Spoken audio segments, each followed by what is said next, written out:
Hello my ज्वालामुखीज, कैसे हैं सारे के सारे बच्चे। आई होप कि सारे के सारे मेरे ज्वालामुखीज बिल्कुल ठीक ठाक है और आज की क्लास के लिए बिल्कुल तैयार है। तो बच्चों, क्या है कि क्या कोई है तुम्हारे आसपास, तो उसे भी बुला लो क्योंकि आज की क्लास होने वाली है बहुत खास। तो आज की क्लास में हम लोग पढ़ने जा रहे हैं क्लास 10th ज्योग्राफी का चैप्टर एग्रीकल्चर।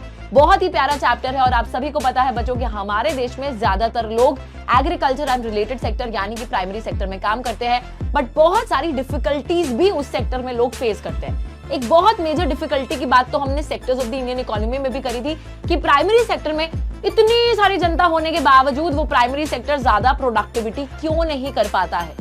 तो उसके पीछे का रीजन आप लोग मुझे बताएंगे इन द कमेंट सेक्शन। चलिए चैप्टर को चालू कर लेते हैं। बेसिकली इस चैप्टर में हम लोग टाइप्स ऑफ फार्मिंग पढ़ेंगे, मेजर क्रॉप्स को भी देखेंगे, उसी के साथ एग्रीकल्चर एज अ सेक्टर की जब हम बात करते हैं तो वहां पे कौन से चेंजेस की जरूरत है और क्या क्या चेंजेस हम ऑलरेडी लेकर आए हैं उसको सुधारने के लिए, ये सारी चीजें हम डिस्कस करने वाले हैं इन दिस चैप्टर। बहुत इंटरेस्टिंग, बहुत मजेदार चैप्टर है। तो चलिए फटाफट से कर लेते हैं चैप्टर को स्टार्ट। तो यार सबसे पहले यहाँ पे डेफिनेटली इंट्रोडक्शन देखना पड़ेगा। इंडिया एक एग्रीकल्चरली इंपॉर्टेंट कंट्री है, बहुत सारी जनता हमारे देश में एग्रीकल्चरल सेक्टर में काम करती है। तो 2/3 जनता, ठीक है, 2/3 of the population is engaged in agriculture and related activities और उसी के थ्रू लोग जो है कमा रहे हैं, खा रहे हैं। साथ ही में हम ये भी देखते हैं कि इंडिया के अंदर एग्रीकल्चर एक प्राइमरी एक्टिविटी है which produces most of the food that we consume. चावल, गेहूं, ठीक है, मकई, ज्वार, बाजरा, रागी, हर एक चीज बच्चों, दालें, जो भी हम लोग खा रहे हैं वो चीजें प्रोड्यूस हो रही हैं इन दी एग्रीकल्चरल सेक्टर। साथ ही में हम क्या देखते हैं, बिसाइड्स द फूड ग्रेन्स, अनाज के अलावा और भी बहुत सारा इंडस्ट्रियल रॉ मटेरियल भी एग्रीकल्चर में प्रोड्यूस होता है। जैसे कि रबर की अगर हम बात करते हैं, हम यहाँ पे बात करते हैं जूट की, कॉटन की, तो ये सारा भी जो हम बोल सकते हैं जो रॉ मटेरियल है इसको भी एग्रीकल्चर के थ्रू ही प्रोड्यूस किया जा रहा है, उसकी खेती करी जा रही है। अब जरा एग्रीकल्चर के अंदर सबसे मेन चीज क्या है, फार्मिंग यानी कि खेती की बात कर लेते हैं। अब बच्चों फार्मिंग ना वैसे तो 2 तरीके की होती है, 2 प्रकार की होती है मेजरली अगर मैं बताऊं। एक होती है सबसिस्टेंस फार्मिंग, ठीक है, यहां पर मैं लिख देती हूं। एक मेजर टाइप होता है सबसिस्टेंस फार्मिंग और दूसरा मेजर टाइप होता है कमर्शियल फार्मिंग। अब यार मेरी बात को ध्यान से सुनना, ऐसी खेती जो कि आप अपने जीवन यापन के लिए करते हो, अपने गुजारे के लिए करते हो, उसको हम लोग सबसिस्टेंस फार्मिंग का नाम देते हैं। और जिस खेती को आप लोग जो भी अनाज उगा रहे हो उसको जब आप बेचने के लिए मार्केट में पैसा कमाने के लिए करते हो, तो अनाज हो सकता है जो भी, ठीक है, whatever that you are growing, उसको अगर आप इसलिए खेती कर रहे हो बिकॉज आपको मार्केट में बेच के प्रॉफिट कमाना है, तो दैट इज कमर्शियल फार्मिंग। अब यहां पर सबसिस्टेंस फार्मिंग के भी 2 टाइप हैं। एक टाइप है प्रिमिटिव सबसिस्टेंस, जिसका ये मतलब है जो पुराने तौर तरीकों का इस्तेमाल करके करी जाती है, और एक है इंटेंसिव सबसिस्टेंस जहां पर पॉपुलेशन प्रेशर बहुत ज्यादा रहता है, तो थोड़े बहुत केमिकल्स और लेबर का इस्तेमाल करके हमें ज्यादा से ज्यादा खेती करनी होती है, ठीक है। तो ये दोनों subsistence farming plus commercial farming को अभी हम डिटेल में समझेंगे। तो चलिए फटाफट से आ जाते हैं प्रिमिटिव सबसिस्टेंस फार्मिंग की कहानी को देखने के लिए। यार जैसे कि नाम ही सजेस्ट कर रहा है, प्रिमिटिव मतलब पुराना, सबसिस्टेंस मतलब जीवन यापन और फार्मिंग मतलब खेती, यानी कि पुराने तौर तरीकों से जीवन यापन के लिए जो खेती करी जाती है उसको हम बोलते हैं primitive subsistence farming. Okay, now यहां पे बच्चे बात हो रही है पुराने तौर तरीके हैं, तो definitely small patches of land, छोटी छोटी जो किसान की जमीन है उसी पे खेती करी जा रही है।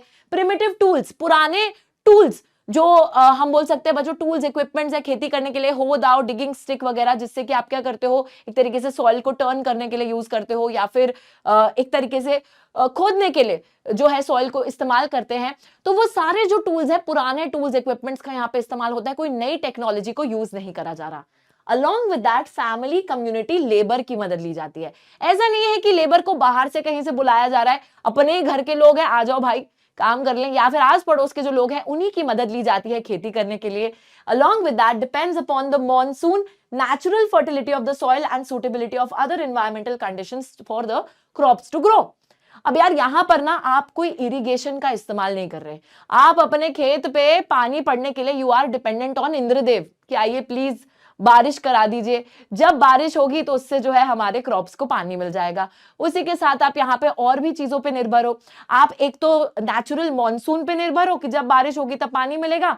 अगर आपकी जमीन का जो सॉइल है वो फर्टाइल है, उपजाऊ है, तब तो अच्छी फसल उगेगी। ठीक है, तो नेचुरल फर्टिलिटी पे आप निर्भर हो, नेचुरल एनवायरनमेंट पे आप निर्भर हो, सारी चीजें नेचुरल आपको जो है उसके थ्रू आपको खेती करनी है, तो डेफिनेटली बच्चों यहाँ पर जीवन यापन के लिए खेती हो पाती है। उतनी ज्यादा खेती नहीं हो पाएगी क्योंकि फालतू केमिकल्स, पेस्टिसाइड, फर्टिलाइजर वगैरह का इस्तेमाल नहीं किया जा रहा है। ठीक है, चलो अब इसी का ही एक और तरीका देखिए, प्रिमिटिव सबसिस्टेंस फार्मिंग को ही प्रैक्टिस करने में बहुत जगह पर इसको स्लैश एंड बर्न एग्रीकल्चर का नाम भी दिया जाता है, शिफ्टिंग कल्टीवेशन भी बोला जाता है। ठीक है, शिफ्टिंग कल्टीवेशन या स्लैश एंड बर्न एग्रीकल्चर क्यों बोला जाता है, लेट मी एक्सप्लेन। तो होता क्या है बच्चों, लोग जैसे एक पीस ऑफ लैंड, एक जमीन का हिस्सा लेते हैं, वहां पे पेड़ पौधे हैं, उनको स्लैश यानी कि काट देते हैं, फिर उसी को जला देते हैं, बर्न कर देते हैं, फिर जो राख आती है उस राख को मिट्टी में मिला दिया जाता है, खेती करी जाती है जब तक वो जमीन फर्टाइल रहेगी। जब उस जमीन की फर्टिलिटी हट जाती है तो फिर उस जमीन से मूव करके एक नई जमीन पे लोग जाते हैं, फिर वहां पे सेम प्रोसीजर, वही पेड़ों को काटना, जलाना, राख बनाना, राख को सॉइल से मिक्स करना, फिर वहां पे खेती करी जाती है। तो इस तरीके से शिफ्ट कर रहे हैं from one piece of land to another, तो शिफ्टिंग कल्टीवेशन भी है। स्लैश एंड बर्न करके खेती कर रहे हो, इसलिए स्लैश एंड बर्न एग्रीकल्चर भी है। ऑलराइट, तो ये जो है shifting allows the nature to replenish the fertility of the soil through natural process. तो जब आप एक जमीन से दूसरी जमीन पे मूव कर जाते हो, तो जिस जमीन को अब आपने छोड़ दिया, फिर समय लगेगा, उसकी नेचुरल फर्टिलिटी कभी तो वापस आ जाएगी। ओके, चलिए आगे आते हैं हम लोग। अब यहाँ पे बच्चों इसको अलग अलग नाम से जाना जाता है। अब why this topic is important मैं बताती हूँ, एमसीक्यू में पूछा जा सकता है। ठीक है, कि स्लैश एंड बर्न एग्रीकल्चर को इंडिया के अलग अलग हिस्सों में या फिर वर्ल्ड में अलग अलग नाम से जाना जाता है, तो वो नाम बताओ। ऐसा कोई क्वेश्चन नहीं आएगा, लेकिन एमसीक्यू के अंदर स्पेसिफिकली पूछा जा सकता है कि नॉर्थ ईस्ट में क्या बुलाया जाता है, या फिर मध्य प्रदेश में किस नाम से बुलाया जाता है। तो कुछ कुछ नाम इंपॉर्टेंट है, जैसे कि नॉर्थ ईस्ट में इसको झुमिंग के नाम से बुलाया जाता है, कि झूम झूम। ओके, झूम झूम जाओ, झुमिंग के नाम से बुलाया जाता है आसाम, मेघालय, मिजोरम, नागालैंड के अंदर। पामलव के नाम से बुलाया जाता है मणिपुर में। दीपा के नाम से बुलाया जाता है Bastar district of Chhattisgarh and Andaman Nicobar islands के अंदर। उसी के साथ इंडिया में एक और बहुत ही इंपॉर्टेंट है बेवार दहिया। ठीक है, झुमिंग और बेवार दहिया पे मैंने बहुत बारी क्वेश्चन आते हुए देखा है। बेवार दहिया इसको मध्य प्रदेश में बुलाया जाता है, पोडू पेंडा इसको आंध्र प्रदेश में बुलाया जाता है, पामा दीबा, पामा दाबी या फिर कोमान और भृंगा ओडिशा, कुमारी ओडिशा के अंदर बुलाया जाता है, कुमारी बुलाया जाता है वेस्टर्न घाट्स में, वॉलरे या वॉल्टर साउथ ईस्टर्न राजस्थान में, खील हिमालयन बेल्ट और कुरुवा झारखंड में। इसको आप रीड कर सकते हो, लेकिन कुछ कुछ नाम बहुत ज्यादा इंपॉर्टेंट है which I have star marked. Okay, उसी के साथ मिल्पा बुलाया जाता है मेक्सिको एंड सेंट्रल अमेरिका में, कोनुकू बुलाया जाता है वेनेजुएला में, रोका बुलाया जाता है ब्राजील में, मसोल बुलाया जाता है सेंट्रल अफ्रीका में, लदांग बुलाया जाता है इंडोनेशिया में, और रे के नाम से बुलाया जाता है वियतनाम में। अलग अलग नामों का इस्तेमाल करा जाता है अलग अलग जगह पर इस स्लैश एंड बर्न एग्रीकल्चर को रेफर करने के लिए। तो ये तो हो गई आपकी primitive subsistence farming. Now next is intensive subsistence farming. आ जाइए बच्चों, इंटेंसिव सबसिस्टेंस नाम से ही समझ में आ रहा है कि जिस जगह पे लोग बहुत ज्यादा है, बहुत प्रेशर जमीन पे पड़ रहा है, सभी का पेट भरना है, सभी को जीवन यापन करना है, तो भाई खेती भी तो ज्यादा करनी पड़ेगी ना। अब जहां पे हाई पॉपुलेशन प्रेशर है, बहुत सारे लोग हैं, उनका जीवन यापन, उनके पेट भरने के लिए आपको खेती भी ज्यादा करनी पड़ेगी। ओके, और खेती ज्यादा करने के लिए आपको लेबर ज्यादा लगेगी, तो it is a labour intensive farming, मतलब बहुत सारी लेबर का यहाँ पे इस्तेमाल करा जाएगा। साथ ही में high doses of biochemical inputs and irrigation. अब यहां पर आप नेचुरल मॉनसून पे डिपेंडेंट नहीं हो, क्योंकि भाई अगर उस पर निर्भर है तो खेती हो नहीं पाएगी। तो यहां पर इरिगेशन का इस्तेमाल करके और उसी के साथ बायो केमिकल इनपुट्स, यानी कि बच्चों थोड़े केमिकल वगैरह भी डालने पड़ेंगे, तभी जो है फर्टिलिटी सॉइल की इंप्रूव होगी और उसी से ही कहीं ना कहीं हमारी खेती ज्यादा हो पाएगी। ठीक है, तो सबसिस्टेंस के लिए ही कर रहे हैं, बट क्योंकि ज्यादा पॉपुलेशन के लिए कर रहे हैं, इसलिए बायोकेमिकल इनपुट्स और इरिगेशन का भी इस्तेमाल किया जा रहा है और लेबर भी बहुत सारी लग रही है। ओके, चलिए अब ये तो हो गया इंटेंसिव सबसिस्टेंस, प्रिमिटिव सबसिस्टेंस भी हो गया। तो सबसिस्टेंस फार्मिंग को देख लिया है, now let's go to the commercial farming and let's have a look at it.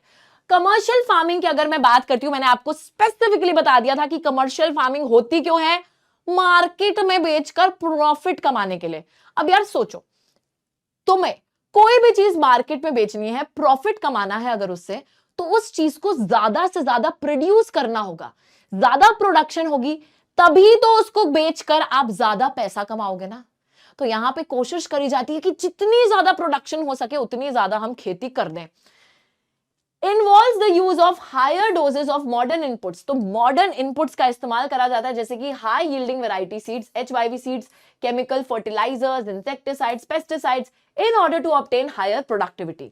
ठीक है बच्चों, अब यहाँ पे देखिए बड़ी सिंपल सी बात हो रही है कि HYV सीड्स का नाम आपने थोड़ा सा रिकॉल करो, ग्रीन रेवोल्यूशन के टाइम पे सुना होगा। ग्रीन रेवोल्यूशन जब हरित क्रांति आई थी तो HYV सीड्स को इंट्रोड्यूस करा गया था।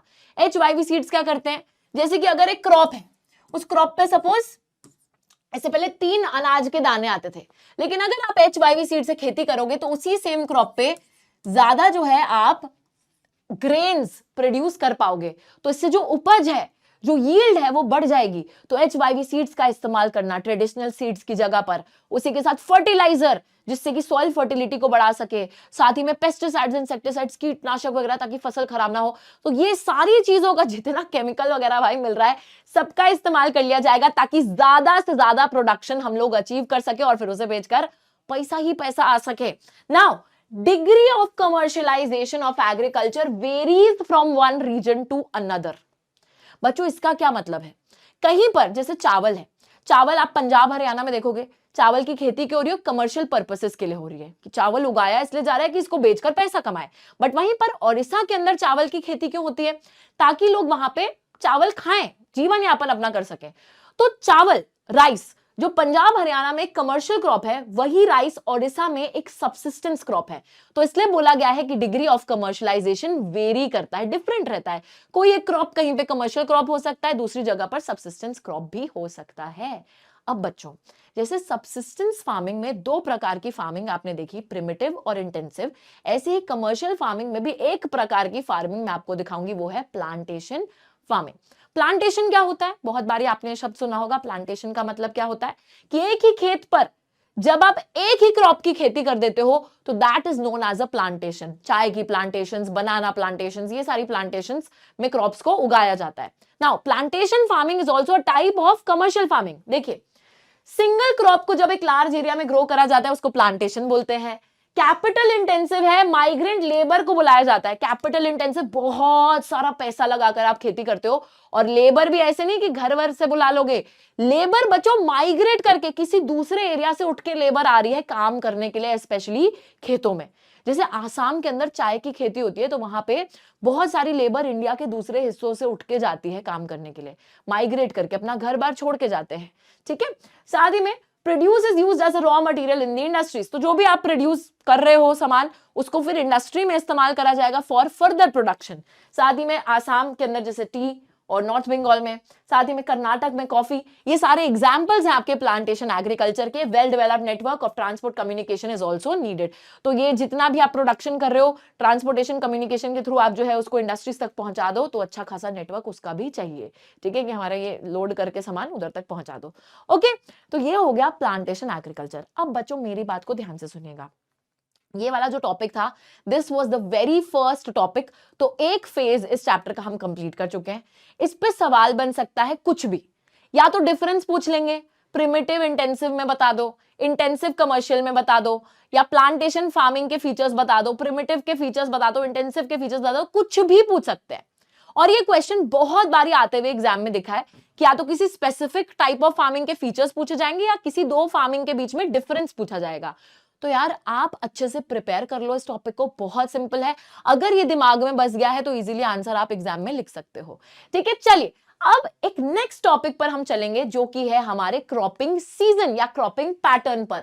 बच्चों आप सभी को पता है वैसे तो सीजन्स आते जाते रहते हैं, जैसे कि समर, विंटर, ऑटम, स्प्रिंग, लेकिन यहां पर बात हो रही है क्रॉपिंग सीजन की, यानी कि खेती करने की सीजन की। हर क्रॉप हर समय पे नहीं उगता, स्पेसिफिक सीजन होते हैं जिसमें कुछ कुछ क्रॉप्स की खेती करी जाती है और वही सीजन्स आपको बताए जा रहे हैं।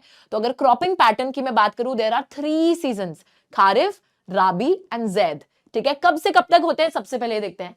खारिफ सीजन आपके मॉनसून यानी कि बरसातें जब आती है ना तब से चालू होता है। ये चालू होता है जून जुलाई से और चलता है सितंबर अक्टूबर तक। तो जून जुलाई में आप क्रॉप्स की खेती करोगे और सितंबर अक्टूबर तक आप उसकी फसल जो है उसको हार्वेस्ट करोगे। ओके, नाउ राबी जो है, राबी की अगर बात करें तो ये वो सारे क्रॉप्स होंगे जो राबी सीजन में उगेंगे। इनको विंटर टाइम पे सो करा जाता है। ठीक है, एक तरीके से क्रॉप्स की खेती चालू होगी अक्टूबर नवंबर में विंटर टाइम में, जब खारिफ खत्म हो चुका है, और उसके बाद मार्च अप्रैल तक जाकर इनकी फसल कटेगी, ठीक है, हार्वेस्ट तब होगा।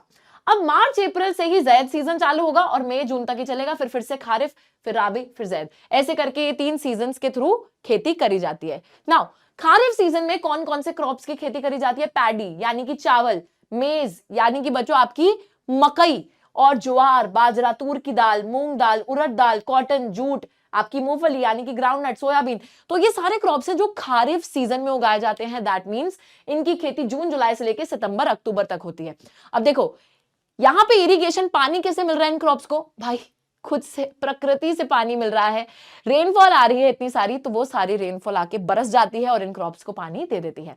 साथ ही में अगर हम राबी सीजन की बात करें तो राबी सीजन जो है बच्चों, इसमें वीट यानी कि गेहूं, बार्ली यानी कि जौ, पीस यानी कि मटर, ग्राम यानी कि छोले, और मस्टर्ड, सरसों, तो ये सारे क्रॉप्स की खेती राबी सीजन में होती है। Western temperate cyclones and canals के थ्रू, कैनाल इरिगेशन या जो वेस्टर्न टेम्परेट साइक्लोन्स, याद रखिए बच्चों क्लास 9th में आपने पढ़ रखा है कि जो विंड्स आती हैं, ठीक है, और वेस्टर्न टेम्परेट साइक्लोन जो उस साइड आता है, तो वो सारी जो विंड आती है और कहीं ना कहीं हमारे इंडिया में सर्दी के टाइम पे जो थोड़ी बहुत बारिश लेकर आती है, उसके थ्रू इन क्रॉप्स को पानी मिलता है।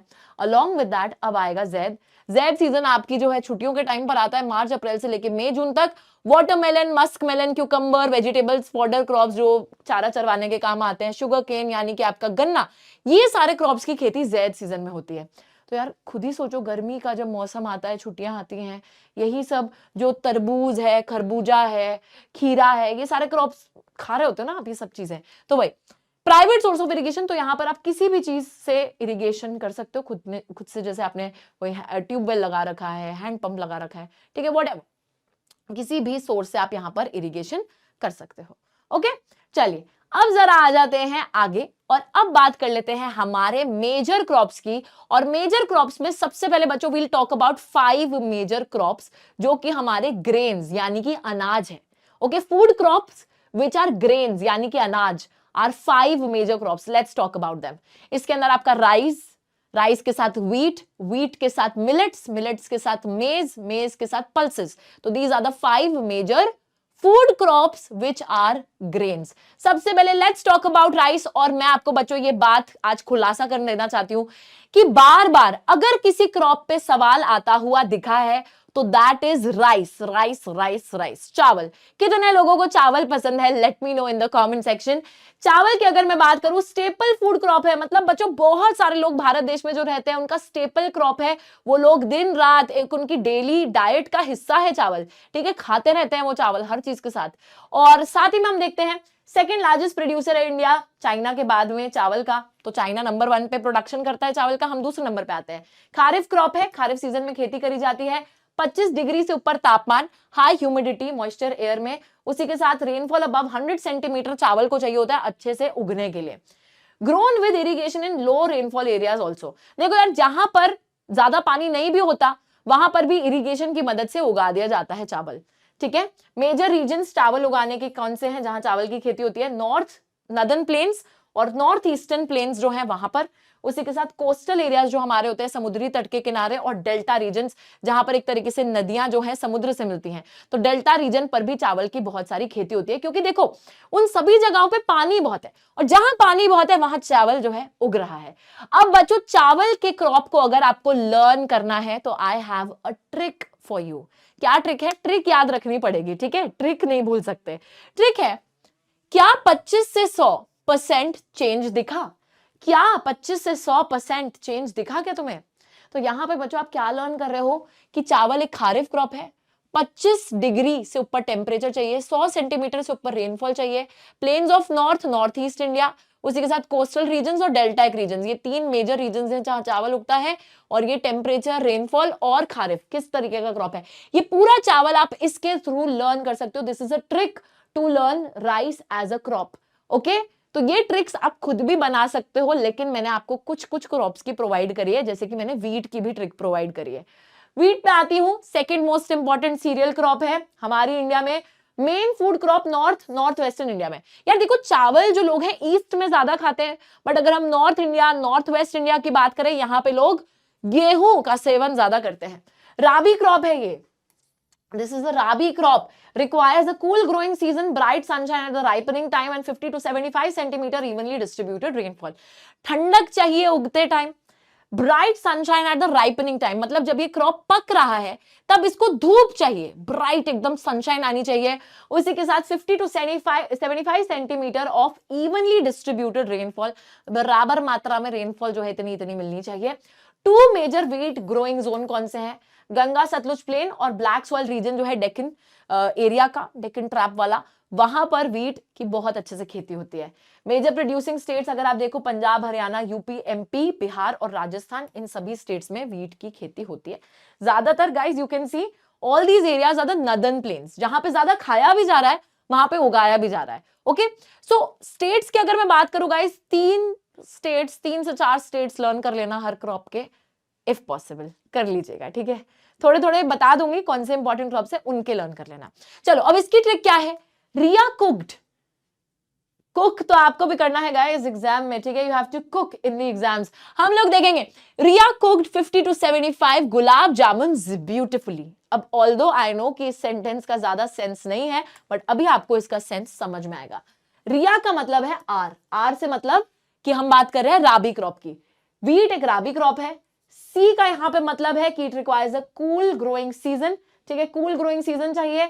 उसी के साथ हम देखते हैं 50 टू 75 सेंटीमीटर की रेनफॉल चाहिए।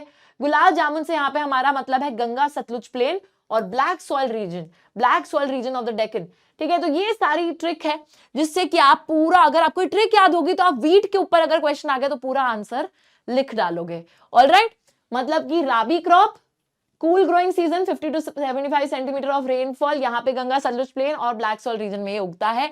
तो बड़ी सिंपल सी बात है, चलिए आगे आते हैं। तो ऐसी ना ट्रिक्स और क्रॉप्स की नहीं दी है मैंने, लेकिन आप बना सकते हो गाइस खुद से, ठीक है। You can make it on your own. और खुद की जब आप ट्रिक्स बनाते हो ना, वो आपको ज्यादा इजीली लर्न भी हो जाती हैं, बिकॉज हमने खुद का दिमाग लगा के वो ट्रिक्स बनाई है। चलिए आते हैं, नेक्स्ट है हमारे मिलेट्स यानी कि गाइस जो मोटा अनाज होता है, जो आजकल बहुत हम भाई पता चल गया है सोशल मीडिया के थ्रू, हर चीज के थ्रू कि ये मोटा अनाज जो मिलेट्स है, it's very beneficial, very nutritional, बहुत अच्छा है हमारी सेहत के लिए। तो कोर्स ग्रेन्स, थोड़ी खुरदुरी सी ग्रेन्स है, मोटा मोटा अनाज है, हाई न्यूट्रिशनल वैल्यू इनमें होता है, जैसे कि ज्वार, बाजरा, रागी की यहाँ पे बात हो रही है। Jowar third most important food crop है एरिया और प्रोडक्शन के मामले में। रेन फेड क्रॉप है, बारिश की जरूरत होती है। मॉइस्ट एरियाज में ग्रो करा जाता है, महाराष्ट्र, कर्नाटक, आंध्र प्रदेश और मध्य प्रदेश में। बाजरा जो है सैंडी सॉइल, रेतीली मिट्टी जो होती है, शैलो ब्लैक सॉइल पे ग्रो होता है। Major states Rajasthan, UP, Maharashtra, Gujarat, Haryana में ग्रो करते हैं। रागी जो है ड्राई रीजन का क्रॉप है, ठीक है, ड्राई रीजन में उग जाता है, red black Sandy loamy shallow black soil उग जाता है उन सब पे। कर्नाटक, तमिलनाडु, हिमाचल, उत्तराखंड, सिक्किम, झारखंड, अरुणाचल प्रदेश मेजर स्टेट्स हैं जहां पे रागी की खेती होती है। तो यार इसमें ना आप एक एक लाइन जो ज्वार, बाजरा, रागी के बारे में लिखी है उसको लर्न कर सकते हो, बाकी इतना ज्यादा स्टेट्स में घुसने की जरूरत नहीं है। चलिए आगे आते हैं, नेक्स्ट क्रॉप है पल्सेस। अब यार ये देखो, ये जो पूरा टॉपिक है ना मेजर क्रॉप्स वाला, it is only based on facts facts facts. You have to get your facts right. There is nothing else in this topic. Okay, now we talk about pulses, यानी कि दालों की बात कर लेते हैं। कितने बच्चे ऐसे हैं मेरी तरह, यार मेरे को भी दाल ज्यादा पसंद नहीं है, ऑल्दो दाल की न्यूट्रिशनल वैल्यू बहुत ज्यादा है। एक वेजिटेरियन डाइट में प्रोटीन का सोर्स है दाल, आजकल प्रोटीन की बातें बहुत ज्यादा हो रही हैं इसलिए बता रही हूं, ठीक है। तो इंडिया लार्जेस्ट प्रोड्यूसर कंज्यूमर है पल्सेस का, और कौन होगा? इंडिया के अंदर सबसे ज्यादा वेजिटेरियन पॉपुलेशन है, वेजिटेरियन डाइट में प्रोटीन का सोर्स है दालें, तो ऑब्वियस सी बात है कि इंडिया में लोग सबसे ज्यादा पल्सेस, दालों को उगा भी रहे हैं, खा भी रहे हैं, ठीक है। प्रोटीन इन वेजिटेरियन डाइट, इंपॉर्टेंट पल्सेस है अरहर, उड़द, मूंग, मसूर, पीस, ग्राम। यार देखो मैं तो आज तक दालों के बीच में आइडेंटिफाई नहीं कर पाई, तो मुझे तो सिर्फ कलर से याद रहता है, पीली दाल, काली दाल, ठीक है, इस तरीके से। मेरे को वैसे नाम नहीं पता रहते। कितने लोग मेरे से एग्री करते हैं मेरे को बता देना। साथ ही में अब देखो इसमें आपको लर्न क्या करना है, मैं आपको ये बताती हूँ। लेस मॉइस्चर चाहिए होता है दालों को, भाई दालें डिमांडिंग ही नहीं है, ठीक है, बिना मॉइस्चर के उग जाएंगी, ड्राई रीजन में उग जाएंगी। पर एक चीज बच्चों जो आपको यहां पे याद रखनी है, that is this one, the most important fact जो कि एमसीक्यू क्वेश्चन में पूछा जा सकता है अबाउट द पल्सेस, कि पल्सेस आर लेग्यूमिनस क्रॉप्स। आप बच्चों जब दालों की खेती करते हैं तो वो ना लेग्यूमिनस है, मतलब वो नाइट्रोजन फिक्स करती है, जो नाइट्रोजन है उसको लेकर सॉइल में फिक्स करती हैं, इन द सेंस सॉइल को और फर्टाइल बनाती हैं। जहां पर भी दाल की खेती होगी सॉइल फर्टाइल बन जाएगा। तो इसी वजह से दालों को दूसरे क्रॉप्स के साथ रोटेशन में उगाया जाता है ताकि सॉइल फर्टिलिटी रिस्टोर कर दे वो। लेकिन एक ऐसी दाल भी है जो कि लेग्यूमिनस क्रॉप नहीं है, जो कि नाइट्रोजन फिक्स करने का काम नहीं करती, वो है हमारी अरहर की दाल। अरहर की दाल बच्चों एक तरीके से नहीं करती नाइट्रोजन फिक्स, सॉइल फर्टिलिटी नहीं रिस्टोर करती, लेकिन बाकी सारी दालें जो हैं सॉइल फर्टिलिटी को रिस्टोर करती हैं। They are leguminous crops. Okay, चल अब जरा आगे आते हैं ग्रेन्स के अलावा। अब देखो ये तो 5 मेजर क्रॉप जो हमने पढ़े, ये था अनाज। अब अनाज के अलावा भी फूड क्रॉप्स हैं, जैसे कि आपका शुगर केन, गन्ना। अब गन्ने के बारे में एक इंटरेस्टिंग फैक्ट ये है कि गन्ने को उगने में 1 साल लगता है, अप्रोक्सीमेटली 1 ईयर उसकी फसल को उगने में लगता है। ट्रॉपिकल सब ट्रॉपिकल क्रॉप है, ट्रॉपिकल सब ट्रॉपिकल एरिया जोन जो है वहां पर उगता है। 21 से 27 डिग्री का तापमान, 75 टू 100 सेंटीमीटर की रेनफॉल चाहिए होती है। साथ ही में बच्चों गन्ने का जूस तो बनता ही है, ठीक है, गन्ने का जूस बड़ा ग्लास। लेकिन उसी के अलावा हम देखते हैं कि गन्ने से चीनी के साथ गुड़ के साथ molasses is a liquid paste, और उसी के साथ खांड सारी जो होती है, जो हमारी देसी चीनी होती है, वो भी बनती है। Major states UP, Maharashtra, Karnataka में गन्ने की खेती होती है। साथ ही में आते हैं ऑयल सीड्स, यानी कि बच्चों वो सारे ऑयल सीड्स जिससे कि तेल निकलता है। 12% crop area, example groundnut, mustard, soybean. सबसे ज्यादा इंपॉर्टेंट है ग्राउंडनट, जो कि बच्चों ज्यादातर जिसकी खेती भी होती है। बाकी ऑयल सीड्स की खेती ग्राउंडनट के मुकाबले काफी कम होती है, सबसे ज्यादा खेती भी ग्राउंडनट की होती है, विच इज मूंगफली। ओके, कुकिंग ऑयल खाना बनाने के मामले में, और उसी के साथ इंडस्ट्रियल प्रोडक्ट के लिए भी जो हमारे ऑयल सीड्स होते हैं उनका इस्तेमाल किया जाता है। चलिए आगे आते हैं, नेक्स्ट है tea and coffee. Now these are important. यहां पर अगर मैं बात करती हूं बच्चों, कॉफी पे एमसीक्यू आता है ज्यादातर। कॉफी का जो टॉपिक है ना, इस पे मैं बताऊंगी, एमसीक्यू ज्यादातर आता है। और टी क्रॉप पर ज्यादातर हमारा क्वेश्चन पूछा जाता है, क्वेश्चन, फुल फ्लेजेड क्वेश्चन, ठीक है, बताऊंगी कैसे। Okay, T is an example of plantation agriculture. Plantation agriculture का क्या मतलब है कि बच्चों टी क्रॉप जो है, इसको बड़े बड़े खेतों में अकेला सिर्फ टी क्रॉप उग रहा है। आसाम के अंदर देखा है ना कि कैसे जो है बहुत बड़े एरिया में सिर्फ चाय की खेती हो रही है, तो it's a plantation crop. Britishers ने चाय को इंट्रोड्यूस करा था। ऑल्दो बच्चों आज हम इंडियंस चाय को अपना बना चुके हैं, बिल्कुल चाय के बिना हमारी सुबह नहीं होती, दिन नहीं ढलता, ठीक है, वो वाली चीज है। ट्रॉपिकल सब ट्रॉपिकल क्लाइमेट में उगता है, लेकिन चाय को चाहिए होता है deep fertile well drained soil, warm moist Frost free climate and frequent rainfall. भाई नखरे हैं, ऐसे ही नहीं उग जाएगी। तो डीप फर्टाइल, बहुत ज्यादा फर्टिलिटी वाला सॉइल जो उपजाऊ है, ठीक है, वेल ड्रेन्ड, पानी वानी अच्छा खासा पड़ा होना चाहिए वहां पर। Warm moist Frost free climate, ठंड नहीं होनी चाहिए, वार्म क्लाइमेट में उगेगी। और उसी के साथ frequent rainfall which is like distributed over the year, ठीक है, तो रेनफॉल होनी चाहिए साल भर। और उसी के साथ में लेबर इंटेंसिव इंडस्ट्री, आपको पता ही है कि चाय की खेती करने के लिए माइग्रेंट लेबर को बुलाया जाता है, दूर दराज के एरिया से लेबर आती है काम करने के लिए, which are skilled also. Okay, plantation के अंदर ही इसको प्रोसेस भी कर दिया जाता है, चाय पत्ती से जो है बदल भी दिया जाता है और प्रोसेस कर दिया जाता है। टी प्रोड्यूसिंग एरियाज कौन कौन से हैं? सबसे ज्यादा सभी को पता है आसाम, वेस्ट बंगाल, दार्जिलिंग, जलपाईगुड़ी, तमिलनाडु, केरला। तो these are the major tea producing areas. फिर जरा बात करते हैं कॉफी की। अब बहुत बार ये सवाल पूछा जाता है, are you a tea person और are you a coffee person? क्या आप चाय पीते हो या कॉफी पीते हो? देखो हम तो दोनों ही पी लेते हैं, क्योंकि बस बात यही है, ठीक है। लेकिन बच्चों आप लोग मुझे बताइएगा कि are you a tea person और अ कॉफी पर्सन और both just like me? Now यहां पे कॉफी की बात करते हैं। Indian coffee world wide famous है फॉर द गुड क्वालिटी, बहुत अच्छी बात है। अराबिका वैरायटी हमारे यहाँ पे पाई जाती है कॉफी की। सबसे पहले ये वैरायटी जो है येमेन से लाई गई थी। ये एमसीक्यू बन सकता है, ठीक है, ये एमसीक्यू बन सकता है। कॉफी कल्टीवेशन सबसे पहले बाबा बुदान हिल्स का जो इलाका है वहां पर इंट्रोड्यूस करी गई थी। एंड कॉफी आज मेनली ग्रोन कर्नाटक, केरला, तमिलनाडु में होती है। ओके, तो these are the major coffee growing areas. बच्चों दो चीजों पे एमसीक्यू बन सकता है, अराबिका वैरायटी येमेन से लाई गई और साथ ही में सबसे पहले कॉफी कल्टीवेशन बाबा बुदान हिल्स में इंट्रोड्यूस करी गई थी इंडिया के अंदर। तो ये दोनों चीजें अच्छे से पढ़ लीजिएगा, लर्न कर लेना। चलो, तो ये तो दोनों थे हमारे बेवरेज क्रॉप्स, यानी कि इनको हम खाते नहीं पीते हैं। ओके, चलो आ जाओ आगे। अब बच्चों जरा बात कर लेते हैं हॉर्टिकल्चर क्रॉप्स की। हॉर्टिकल्चर का मतलब फ्रूट्स एंड वेजिटेबल्स। चलिए देखते हैं। 2020 में इंडिया सेकंड लार्जेस्ट प्रोड्यूसर था फ्रूट्स वेजिटेबल्स का आफ्टर चाइना। चाइना यहां पर भी बाजी मार के सबसे ज्यादा फल सब्जियां उगा रहा है, लेकिन इंडिया भी पीछे नहीं है ज्यादा, नंबर 2 पे आ रहे हैं हम लोग। मैंगोज कहां की फेमस है? महाराष्ट्र, आंध्र प्रदेश, तेलंगाना, उत्तर प्रदेश, वेस्ट बंगाल के। महाराष्ट्र के अल्फोंसो मैंगो बहुत बार आपने सुना होगा। ऑरेंजेस नागपुर, चेरापूंजी का जो इलाका है मेघालय में। बनारस बनारस बोल दिया मैंने बच्चों, I am so obsessed with Banaras कि मैंने बनारस बोल दिया। बनारस जो है केरला, मिजोरम, महाराष्ट्र, तमिलनाडु के अंदर उग रहे हैं। सबसे ज्यादा लीची, गुआवा उत्तर प्रदेश बिहार के, पाइनएप्पल मेघालय का, ग्रेप्स आंध्र प्रदेश तेलंगाना महाराष्ट्र के, apples, pears, apricots, walnut Jammu Kashmir Himachal Pradesh के। इंडियन फ्रूट्स भी बहुत ज्यादा डिमांड में है ग्लोबली। तो ये आपको बताया जा रहा है बेसिकली कि कौन से फल सब्जी किस एरिया के सबसे ज्यादा फेमस है, कहां पर उगते हैं, कहां पर उनकी खेती होती है। चलिए आ जाइए आगे।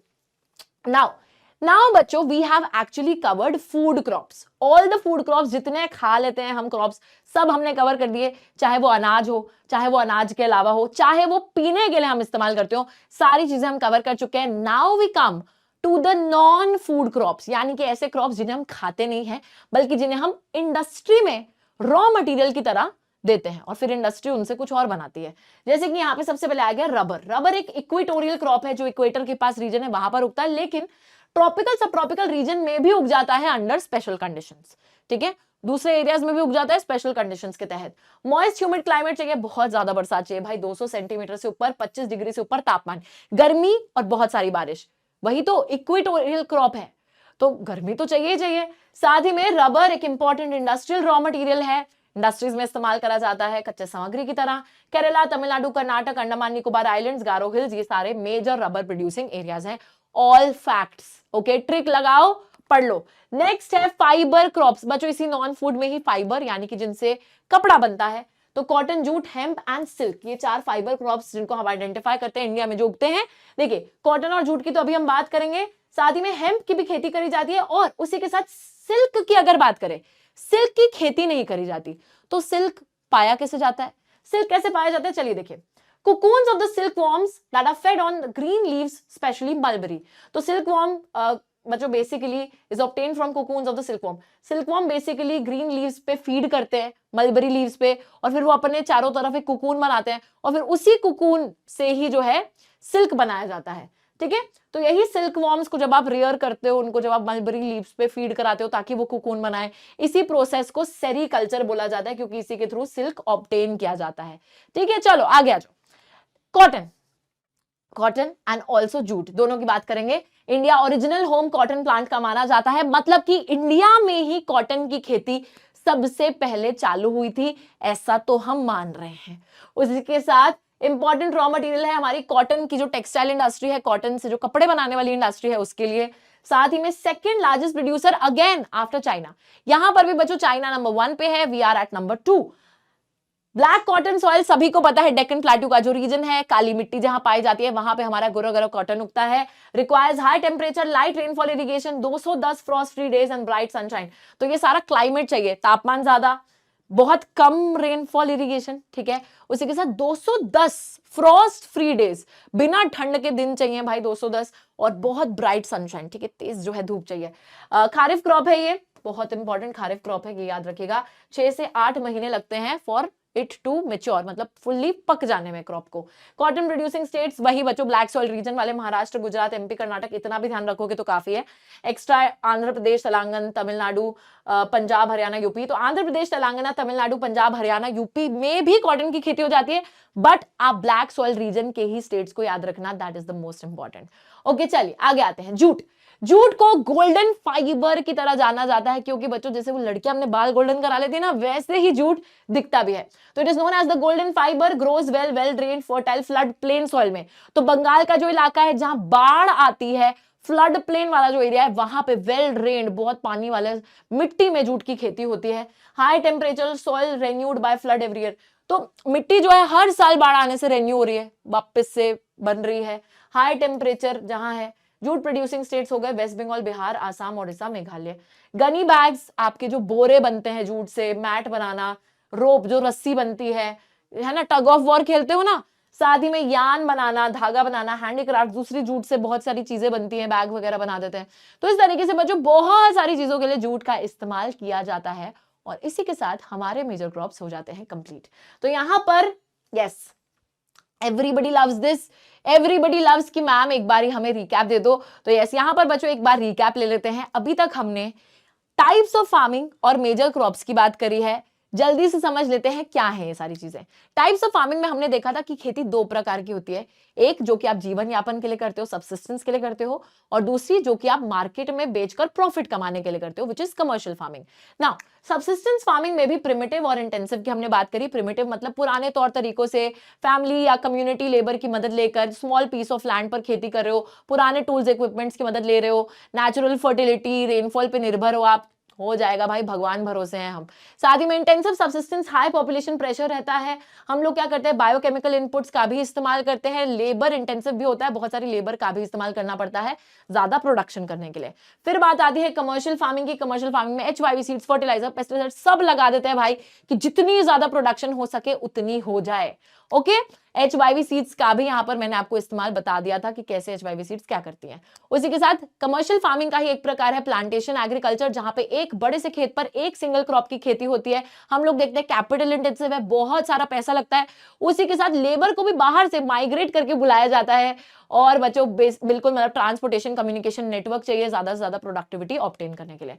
चलिए अब यहां पर बात करते हैं क्रॉपिंग पैटर्न। फिर हमने देखा था खारिफ, जिसको सो करा जाता है मॉनसून टाइम में, हार्वेस्ट करा जाता है सितंबर अक्टूबर में। राबी सीजन जो आता है एक तरीके से हमारे अक्टूबर टू दिसंबर तक सो करेंगे और हार्वेस्ट करेंगे अप्रैल से जून। जैद सीजन जो है राबी और खारिफ के बीच में जो सीजन आता है zaid season. Okay, major crops हमने बहुत सारे देखे, अब ये तो भाई सब फैक्चुअल है, राइस, व्हीट, मेज, मिलेट्स, पल्सेस, ये सारे हमारे ग्रेन्स थे। ग्रेन्स के बाद हमने शुगर केन, ऑयल सीड्स भी देखे, साथ ही में हमने टी और कॉफी भी देखा। तो ये सारे फूड क्रॉप्स थे, बेवरेज क्रॉप्स थे, और ये दोनों हमारे अदर देन ग्रेन्स थे। नॉन फूड क्रॉप्स में रबर, कॉटन, जूट की हमने बात करी, और फिर हॉर्टिकल्चर क्रॉप्स की भी बात करिए। तो इससे हमारा ये टॉपिक होता है कंप्लीट। ये सारी बच्चों ये जो चीजें, all of these are facts which you have to learn. But now let me tell you most important, rice, wheat, tea, star mark, and pulses में भी मैं स्टार मार्क करूंगी। तो these crops are the most most most important, जिससे हर साल में question आते हुए देखती हूँ। तो इनको तो बहुत अच्छे से पढ़ लेना। प्लस यहां पर अगर मैं बात करूं तो cotton is one such non food crop जिसपे क्वेश्चन आ सकता है, बन सकता है। ओके, चलिए आगे आ जाते हैं। अब जरा हम लोग बात कर लेते हैं रिफॉर्म्स की, यानी कि बदलाव की। चलिए बच्चों, सबसे पहले बात हो रही है कि हमें एग्रीकल्चर सेक्टर में क्योंकि दिक्कतें आ रही थी, इसलिए हमें कुछ बदलाव यानी कुछ पॉजिटिव चेंज, रिफॉर्म की जरूरत है। Now sustained use of land without compatible techno institutional changes have hindered the pace of the agricultural development। बात ये हो रही है कि आप क्या कर रहे हो, जमीन जो है उसको यूज करे जा रहे हो, खेती करे जा रहे हो बिना कुछ चेंजेस किए, बिना कुछ टेक्नो इंस्टीट्यूशनल चेंजेस आए, टेक्नोलॉजी में बदलाव नहीं ला रहे, उसके रूल्स, नॉर्म्स, इंस्टीट्यूशंस में या स्ट्रक्चर में बदलाव नहीं ला रहे चीजों के, जिससे क्या हो रहा है, वो जमीन एक समय के बाद यूजलेस हो जाएगी, आप वहां पे ढंग से खेती नहीं कर पाओगे। ठीक है, इससे जो है एग्रीकल्चरल डेवलपमेंट रुक जाएगी, एग्रीकल्चरल डेवलपमेंट नहीं हो पाएगी, ज्यादा प्रोडक्शन नहीं हो पाएगी। Now most of the farmers in large parts of the country still depend upon natural monsoon and natural fertility in order to carry on their agriculture। आज भी बच्चों आपने देखा जैसे प्रिमिटिव सब्सिस्टेंस में कि बहुत से ऐसे फार्मर्स हैं जो आज भी प्रकृति पे निर्भर हैं कि भाई भगवान भरोसे हैं कि जो होगा हो जाएगा, बारिश आएगी तो इरिगेशन हो जाएगा, फर्टिलिटी होगी तो क्रॉप्स उग जाएंगे, और बेचारे इसी चक्कर में क्या होता है, पैसा नहीं कमा पाते, प्रोडक्शन नहीं हो पाती है, और वही एक बहुत मिनिमम सब्सिस्टेंस लेवल पे वो रह जाते हैं। अब दिक्कत ये है कि एग्रीकल्चर जीवन यापन प्रोवाइड करता है 60% से ज्यादा पॉपुलेशन को, तो इसी वजह से हमें एग्रीकल्चर के अंदर बच्चों कुछ ऐसे चेंजेस लाने पड़ेंगे। जब इतने सारे लोग उस पर निर्भर हैं, इतने सारे लोग उससे पैसा कमाने के लिए निर्भर है, तो डेफिनेटली हमें कुछ उसमें पॉजिटिव चेंजेस लाने पड़ेंगे ताकि हम स्थिति को सुधार सके। अब देखो यहां पर बात हो रही है रिफॉर्म्स की, technological and institutional reforms. Technological reforms का मतलब है कि एक तरीके से आप बेहतर टेक्नोलॉजी का इस्तेमाल करो जिससे बेहतर प्रोडक्शन हो सके। इंस्टीट्यूशनल रिफॉर्म्स का मतलब है कि आप स्ट्रक्चर में बदलाव लाओ, जिस तरीके से आप खेती करते हो उस तरीके में आप बदलाव लाइए, जैसे कि कलेक्टिवाइजेशन करके, लैंड रिफॉर्म्स लाकर, ठीक है, लैंड सीलिंग लगा दी, लैंड रिफॉर्म्स लेकर आ गए ताकि दूसरे लोगों को भी खेत मिल सके जिनके पास खेत नहीं है, और कलेक्टिवाइजेशन करके ज्यादा प्रोडक्टिविटी को ऑब्टेन कर सके। सो स्ट्रक्चर में चेंज लाना, रूल्स में, नॉर्म्स में चेंज लाना, वो है हमारे इंस्टीट्यूशनल रिफॉर्म्स। अब यहां पे बात करी जाती है कि एक समय पर collectivisation, consolidation of holdings, cooperation, ये बच्चों तीनों चीजों का क्या मतलब है कि फार्मर्स को बोला जा रहा था कि आप क्या करो, आप सबके खेतों को जोड़ दो और सारे मिलकर खेती करो, या फिर एक बहुत बड़े खेत में सारे फार्मर्स मिलकर खेती करें, जो भी प्रोडक्टिविटी आए, जो भी पैसा हो उससे, वो पैसा आप अपने बीच में डिवाइड कर लो। तो कंसोलिडेशन ऑफ होल्डिंग्स, कलेक्टिवाइजेशन, उस फार्मिंग की बात करी जा रही थी ताकि सभी को फायदा हो सके, किसी को नुकसान ना हो। साथ ही में जमींदारी सिस्टम को अबॉलिश करना। जमींदारी सिस्टम क्या होता था, जहां पर एक ही जमींदार है, लैंड ओनर है, बहुत सारी जमीन है, बहुत सारे गांव है उसके पास, एक ही इंसान के हाथ में सब कॉन्सेंट्रेटेड है। मतलब देयर वर मेनी जमींदार जिनके हाथ में सारी जमीन कॉन्सेंट्रेटेड थी और उन्हीं के हाथ में थी। बाकी बहुत से ऐसे लैंडलेस फार्मर्स थे जिनको दर दर भटकना पड़ता था काम ढूंढने के लिए, और जमीनें नहीं थी उनके पास, बहुत नुकसान उनको होता रहता था। तो हम लोगों ने जमींदारी सिस्टम ही हटा दिया और लैंड को रीडिस्ट्रीब्यूट करने का ठाना कि जो जमीनें इन जमींदारों के पास है ये हम लैंडलेस फार्मर्स को प्रोवाइड करेंगे। तो ये कुछ चेंजेस लेकर आना एक समय पे हुआ था। लैंड रिफॉर्म लाए गए थे जहां पे लैंड सीलिंग लगा दी थी, लिमिट कर दिया गया था कि किसी के पास कितनी जमीन हो सकती है। फॉर एग्जाम्पल, मेरे पास 20 एकड़ की जमीन है, लेकिन लिमिट आ गई है कि आप 10 एकड़ से ज्यादा जमीन नहीं रख सकते। तो जो मैं 10 एकड़ ही रख सकती हूँ, तो जो एक्स्ट्रा 10 एकड़ है मेरे को वो छोड़नी पड़ेगी और फिर उस जमीन को उन लोगों को दिया जाएगा जिनके पास जमीनें नहीं है। तो हम लोग देखते हैं बच्चों, फर्स्ट 5 ईयर प्लान जब आते हैं हमारे देश में, तब जो है लैंड रिफॉर्म भी लेकर आते हैं हम लोग, लैंड सीलिंग लेकर आते हैं, जिससे कि सारे फार्मर्स तक फायदा पहुंच सके। लेकिन यार 60s और 70s में भी अगर आप देखोगे, government of India introduced agricultural reforms. हमारे इंडियन एग्रीकल्चर को बदलने के लिए 60s और 70s में भी कुछ चेंजेस आए, जैसे कि ग्रीन रेवोल्यूशन लाते हैं, व्हाइट रेवोल्यूशन डेयरी प्रोडक्शन बढ़ाने के लिए आई थी, जिसको ऑपरेशन फ्लड बोला गया था। ग्रीन रेवोल्यूशन एग्रीकल्चरल प्रोडक्शन बढ़ाने के लिए आई थी। ग्रीन रेवोल्यूशन आपको याद होगा, ग्रीन रेवोल्यूशन ने HYV सीड्स को इंट्रोड्यूस करा था, जिससे कि क्या होता है, एक ही क्रॉप पे ज्यादा अनाज उगने लगता है, उपज बढ़ जाती है, प्रोडक्टिविटी बढ़ जाती है। पर बच्चों दिक्कत क्या थी? ठीक है, बहुत अच्छी कोशिश है कि आप डेयरी प्रोडक्शन भी बढ़ा रहे हो, आप एग्रीकल्चरल प्रोडक्शन भी बढ़ा रहे हो, बट HYV सीड सिर्फ वही फार्मर्स यूज कर सकते थे जिनके पास बहुत पैसा था, क्योंकि HYV सीड्स को इस्तेमाल करने का मतलब है कि आपको सारी modern machinery, tools, equipments, fertilisers, pesticides, insecticides, हर एक चीज चाहिए होगी to obtain higher production. Now everyone could not afford it. कुछ ही लोगों को फायदा होता है, कुछ ही लोग अपनी प्रोडक्शन बढ़ा पाते हैं, बाकी सारे बेचारे अभी भी खाली बैठे हैं। साथ ही में डेवलपमेंट कुछ ही एरियाज, सिलेक्टेड एरियाज तक सीमित रहता है, बाकी पूरे इंडिया के अंदर डेवलपमेंट एग्रीकल्चरल सेक्टर में नहीं आ पाता, कुछ ही लिमिटेड एरिया तक डेवलपमेंट हो पाता है। तो अब बच्चों फिर से एक लहर दौड़ती है रिफॉर्म्स की, कौन से टाइम पीरियड में? In the 1980s and the 1990s। ठीक है, तो ये वाले सारे चेंजेस आए थे 60s 70s में, फिर ये वाले आते हैं 80s 90s में। 80s 90s में कॉम्प्रिहेंसिव लैंड डेवलपमेंट प्रोग्राम लाया गया, included institutional and technical reforms. तो दोनों ही तरीके के रिफॉर्म्स, टेक्नोलॉजिकल रिफॉर्म्स भी जिसमें तकनीकी बदलाव आए, और इंस्टीट्यूशनल रिफॉर्म्स में जिसमें भी हम एग्रीकल्चर कर रहे हैं उसके रूल्स, नॉर्म, स्ट्रक्चर में चेंज लाने की कोशिश करी गई थी इन 80s एंड 90s। क्या क्या चेंजेस आते हैं, लेट मी टेल यू। बहुत इंपॉर्टेंट है, क्वेश्चन आएगा, अगर इस चैप्टर से सवाल आते हैं ये क्वेश्चन आएगा, इसको प्लीज स्टार मार्क कर लो, देख लो। ओके, सबसे पहले देखिए क्या लिखा है, provision for crop insurance against drought, flood, cyclone, fire and disease. बच्चों अब यहां पे बात हो रही है, देखो जब किसान खेती करता है ना, बहुत सारा रिस्क रहता है उसके पास कि भाई कल को फसल मेरी खराब हो सकती है, मैंने अगर लोन लिया है, कल को फसल खराब हो गई, मैं लोन वापस कैसे दूंगा, पैसे में मैं कर्जे में फंस जाऊंगा, डेट ट्रैप में फंस जाऊंगा। पढ़ा है ना आपने मनी एंड क्रेडिट में ये सारी चीजें, कि agricultural sector is a very risky sector, जहां पे नुकसान होने की भारी संभावना रहती है। अब बच्चों क्योंकि किसान बहुत ऐसे रिस्की उसमें काम करते हैं, तभी उनको एक फैसिलिटी प्रोवाइड करी गई क्रॉप इंश्योरेंस की, कि अगर कोई बाढ़, एक तरीके से सूखा पड़ता है, बाढ़ आती है, साइक्लोन आता है, आग लगती है, किसी डिसीज के कारण क्रॉप फेलियर हो जाता है, तो उस केस में उनको इंश्योरेंस मिलेगी, पैसा मिलेगा, जो नुकसान हुआ है उसको एक तरीके से फुलफिल करा जाएगा। ठीक है, साथ ही में Gramin banks, cooperative societies, banks for providing loan facilities to the farmer at a lower rate of interest. यार आप सभी को पता है कि जो हमारे रूरल एरियाज में फार्मर्स रह रहे हैं, ज्यादातर एक तो बैंक हर जगह होता नहीं, ग्रामीण क्षेत्र में जहां बैंक होता है वहां पे बैंक से लोन लेना मुश्किल होता है, क्योंकि डॉक्यूमेंट्स नहीं होते प्रॉपर। साथ ही में हम देखते हैं कि गिरवी रखने के लिए, कोलैटरल रखने के लिए कुछ नहीं होता, जिस वजह से हमारे किसान जो है इनको इनफॉर्मल सेक्टर से लोन लेना पड़ता है। अब इसी प्रॉब्लम को सॉल्व करने के लिए ग्रामीण बैंक्स, कोऑपरेटिव सोसाइटीज, जैसे सेल्फ हेल्प ग्रुप्स की भी हमने बात करी थी बच्चों, उनको बनाया जाता है, बैंक्स को बनाया जाता है, ताकि फार्मर्स को एक कम ब्याज पे, एक कम रेट ऑफ इंटरेस्ट पे लोन दिया जा सके, ताकि उस लोन को लौटाना इजी रहे। अगर आप बहुत ब्याज पे फार्मर को लोन दोगे तो फार्मर बेचारा कैसे लौटाएगा वो लोन, तो इसलिए कम ब्याज पे उनको लोन प्रोवाइड करने की फैसिलिटी को मद्देनजर रखा जा रहा है।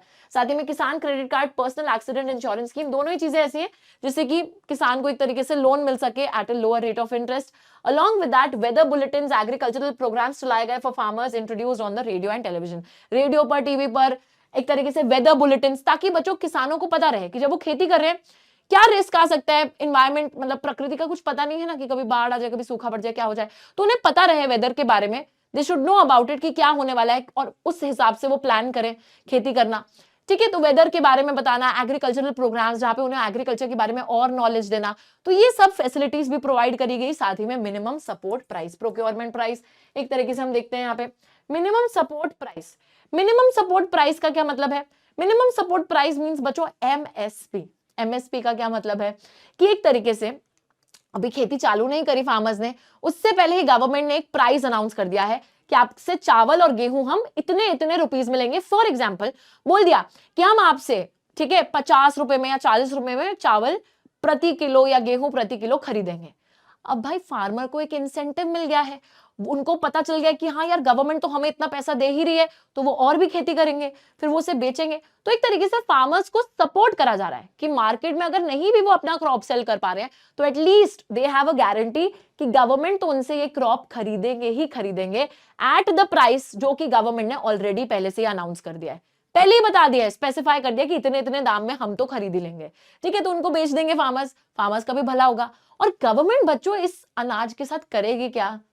Let me know that in the comment section. Government इतने सारे चावल गेहूं को खरीद के फार्मर्स को तो सपोर्ट कर रही है, but what will the government do with these crops? इसके साथ गवर्नमेंट क्या करेगी? खा लेगी खुद, या what will the government do let me know. ठीक है, चलिए, तो ये सारी चीजें, ये सारे चेंजेस लाए गए ताकि एग्रीकल्चर को और बेहतर हम लोग बना सकें, for the farmers also, for everyone. ठीक है गाइज, चलिए अब जरा लास्ट टॉपिक पर आते हैं, which is the Bhoodan Gramdan movement. ये बेसिकली एक बहुत छोटा सा बॉक्स दिया गया है चैप्टर के एंड में, मैं आपको बता देती हूँ इसका क्या मतलब है। भूदान का मतलब है जमीन, भू मतलब जमीन का दान, और ग्रामदान मतलब गांव, ग्राम इन द सेंस गांव, गांव का दान, जमीन का दान, गांव का दान। इसको एक ब्लडलेस रेवोल्यूशन की तरह बोला जाता है। Let us see. Bhoodan Gramdan movement started by Vinoba Bhave, who was the spiritual heir of Mahatma Gandhi to help landless farmers through peaceful means. बच्चों देखिए, महात्मा गांधी के स्पिरिचुअल हायर यानी कि जो स्पिरिचुअलिटी थी गांधी जी की, एक तरीके से उसको कैरी फॉरवर्ड कर रहे थे विनोबा भावे। बहुत जगह पर जाके वो लेक्चर्स दे रहे थे। एक जगह पर वो लेक्चर दे रहे होते हैं, वहां पे बहुत सारे किसान खड़े होकर बोलते हैं कि हमें जमीन चाहिए। वो कहते देखो मैं तो तुम्हें जमीन नहीं दे सकता, बट मैं गवर्नमेंट से ये बात कर सकता हूं कि अगर आप लोग कलेक्टिव फार्मिंग करो तो मैं शायद आपको जमीन दिलवा सकता हूं गवर्नमेंट के थ्रू ना। बातें हो रही थी कि उसी सेम टाइम पर वहां पर एक इंसान थे, रामचंद्र रेड्डी।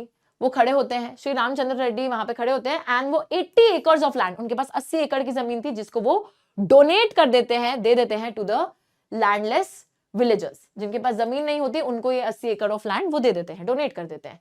इसको बोला जाता है भूदान, यानी कि जमीन का दान करा उन्होंने। Later some landlords also donated entire villages known as Gramdan. बाद में बच्चों यही आगे चलते चलते कुछ जो जमींदार वगैरह था जिनके अंडर बहुत सारे गांव थे, उनके पास गांव थे, गांव के गांव उन्होंने डोनेट कर दिए, जिसको बोला गया ग्रामदान। ठीक है, कि उन्होंने गांव का दान करा है ना। बात ये थी बच्चों कि इन्होंने क्यों इतना दान करा, क्योंकि आप सभी को पता है कि लैंड सीलिंग लगने वाली थी, जहां पे वैसे भी आपको गिव अप करनी पड़ती है अपनी जमीन, थोड़ी ही जमीन आप रख पाते, बाकी सारी गिव अप करनी पड़ती। तो ये सारे लोग उस टाइम पे सोचते हैं कि यार चलो अच्छा है, कल को हमें ये जमीन तो छोड़नी ही पड़ेगी, तो इससे बेटर है कि हम इसे दान कर दें, नाम भी हो जाएगा, लोग भी अप्रिशिएट करेंगे, प्लस जमीन तो जानी है। ठीक है, तो ये लोग भले बनने के लिए इन्होंने दान दे दिया, और लेकिन देखिए इससे फायदा ही होता है, बहुत सारे लैंडलेस फार्मर्स को इसके थ्रू जमीन मिलती है। तो इसको इस वजह से ब्लडलेस रेवोल्यूशन बोला जाता है कि बिल्कुल खून खराबा नहीं हुआ, बट एक बहुत बड़ा चेंज आता है इसके through. Many landless people got land through this. तो इसलिए ये वाली जो चीज है बहुत इंपॉर्टेंट है, आ सकती है एमसीक्यू के अंदर, तो इसको अच्छे से पढ़ लीजिएगा। बाकी अगर मैं इस चैप्टर से आपको मोस्ट इंपॉर्टेंट क्वेश्चंस बताऊंगी वो अभी देखते हैं, लेकिन सबसे पहले यहाँ पर बच्चों हमने देखा रिफॉर्म्स, टेक्नोलॉजिकल इंस्टीट्यूशनल, जरूरत ये थी sustained use of land without compatible techno institutional changes hindered the pace of agricultural development. क्योंकि हम बहुत समय तक जमीन इस्तेमाल करते रहे, उसमें हमने अप्रोप्रिएट चेंजेस नहीं हम लेकर आए, जिसकी वजह से प्रोडक्टिविटी उतनी ज्यादा नहीं हो रही है, एग्रीकल्चरल डेवलपमेंट रुक गई है। ठीक है, साथ ही में हमने देखा 80s 90s में कॉम्प्रिहेंसिव लैंड डेवलपमेंट प्रोग्राम आता है, crop insurance, Gramin banks, Kisan credit card, personal accident insurance scheme, weather bulletin, minimum support price, ये सारे चेंजेस लेकर आए थे। क्योंकि जो पहले चेंजेस लाए गए थे ग्रीन रेवोल्यूशन, व्हाइट रेवोल्यूशन वाले, उनका जो इम्पैक्ट रहता है वो कुछ ही एरियाज तक सीमित रहता है। इस वजह से ये सारे चेंजेस जो हैं लेकर आए जाते हैं बाद में हमारे कॉम्प्रिहेंसिव लैंड डेवलपमेंट प्रोग्राम के थ्रू। साथ में हमने भूदान ग्रामदान मूवमेंट देखी, जिसको ब्लडलेस रेवोल्यूशन भी बोला जाता है, उसको भी हमने पढ़ लिया है, समझ लिया है। तो गाइस, इस चैप्टर के अंदर देखिए, primitive subsistence, intensive subsistence, commercial farming को एक्सप्लेन करना, उनके 2 से 3 फीचर्स लिखना, इट कुड बी आज 2 से 3 नंबर के सवाल में आ सकता है, बहुत बारी आया है। साथ ही में इंस्टीट्यूशनल रिफॉर्म्स, डेफिनेटली बच्चों ये वाली जो चीज है बहुत ज्यादा इंपॉर्टेंट है। स्पेशली हमने ये वाले जो सारे रिफॉर्म्स पढ़े हैं, very very very very very very very very important. जितना ज्यादा वेरी वेरी लिखो उतना कम है, ठीक है? तो ये बहुत अच्छे से लर्न कर लेना। Conditions required for rice cultivation, rice very very important crop. Rice के साथ साथ I will also say wheat, I will also say T, I will also say cotton, very very important crops जिनको आपको learn करना बहुत ज्यादा जरूरी है। और मेजर राइस प्रोड्यूसिंग स्टेट्स या एरियाज, ये सारी चीजें भी इन क्रॉप्स की बहुत अच्छे से देख लेना, सारे फीचर्स पढ़ लेना, अच्छे से लर्न कर लेना। नाउ रिपीटेड एमसीक्यू फेवरेट्स में अगर मैं देखूं, गोल्डन फाइबर क्या है? जूट। एमसीक्यू के अंदर ये क्वेश्चन बहुत बारी पूछा गया है। Crop seen between Delhi Chandigarh in January, wheat. साथ ही में crop needing greater than 200 centimetre of rainfall, rubber. Major cash crop of Karnataka and Tamil Nadu, coffee. Cotton grows best in black soil. तो ये कुछ रिपीटेड एमसीक्यूज हैं जो हमने देखे हैं, ये भी एक बारी नजर इन पे मार लेना। बाकी यार चैप्टर बहुत अच्छे से पढ़ लो, बहुत प्यारा सा चैप्टर है। एंड आज की हमारी क्लास यहीं पर होती है समाप्त। तो thank you guys, thank you all my ज्वालामुखीज for being present throughout the class. और मैं आपको अब मिलूंगी अगली क्लास में, जो कि बहुत जल्द होगी, और उसमें हम नेक्स्ट चैप्टर लेकर आएंगे। तो तब तक गेस करो कि क्या होने वाला है अगला chapter. I will see you in the next class. Thank you so much. You know that I love you guys so much. I'll see you in the next class. धन्यवाद दोस्तों. Bye bye. Take care.